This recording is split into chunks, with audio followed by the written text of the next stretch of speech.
second day, and I'm going back up Alpe to see what was going on yesterday, as there was a significant drop in what my legs could do.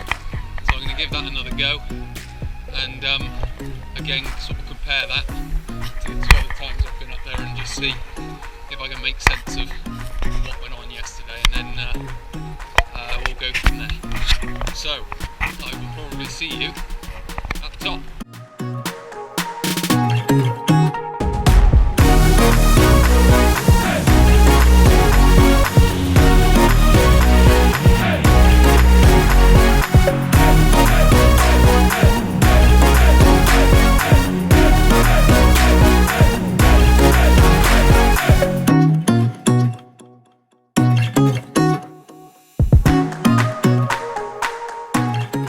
Well, I made it back to the top, so this is attempt number 2, and I was faster than yesterday, so that just goes to show that something was up yesterday, something wrong with the preparation. I wasn't in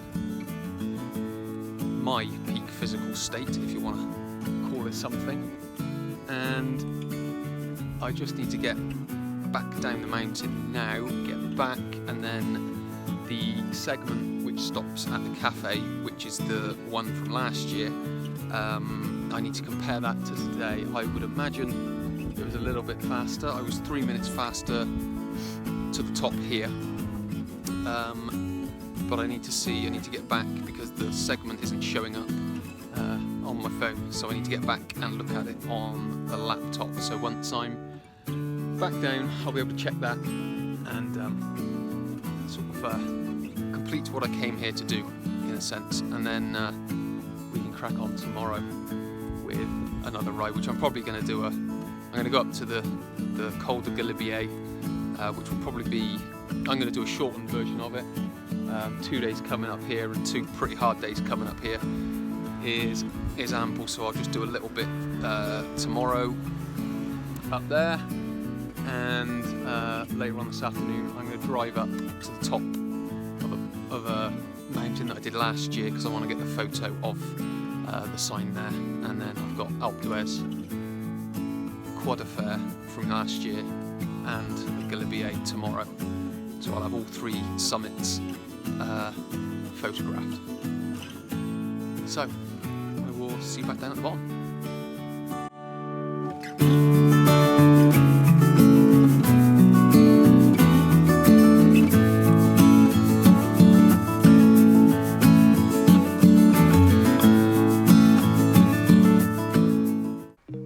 And pre-fed.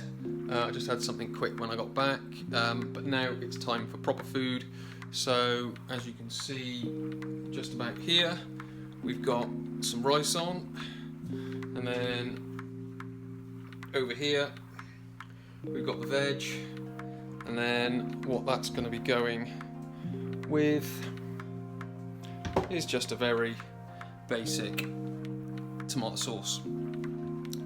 That's all it needs to be. It doesn't need to be anything fancy, doesn't need to be anything too measured, if you like. It's just a load of rice, a bunch of veg in a tomato sauce. When I got back straight away, I had one of these, a Cliff Bar. It's just a very dense OT. There's plenty of bits and pieces in it, some that you know and can read, and some that you just won't understand. So there are some, let's just say, some nasties in there, but for the purposes and the amounts that I'm eating, it's all good. What I had while I was on the ride was one of these, a Trek bar, so I had that, only had a mouthful on the way up, and I ate the rest of it at the top, and then came back down, got back here, had the Cliff Bar, drank some more water just to get some initial nutrition in and just refill, and then it's time for the big meal. So I'm just gonna sit and wait for this to get ready. It's literally the most simple. You just boil rice, chop veg, and then eventually once the rice is done, throw the sauce and the veg in, stir it up, warm it up, happy days.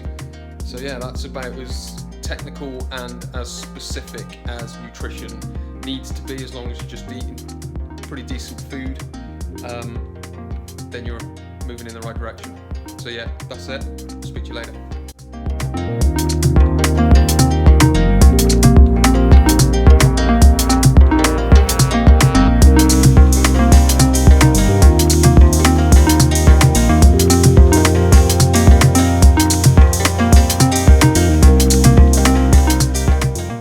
The end of day 2 was my second attempt at Alpe d'Huez, because yesterday was not such a good day on the bike. Felt horrible, it was hot, didn't have the energy, so on and so forth. So I'm kind of going to put that down as a preparation ride, because yesterday just wasn't a good day with regards to being in the routine I wanted to be in. I wanted to, you know, sort of get here, get the food in the place, so I would be able to wake up in the morning, prepare properly for the bike ride.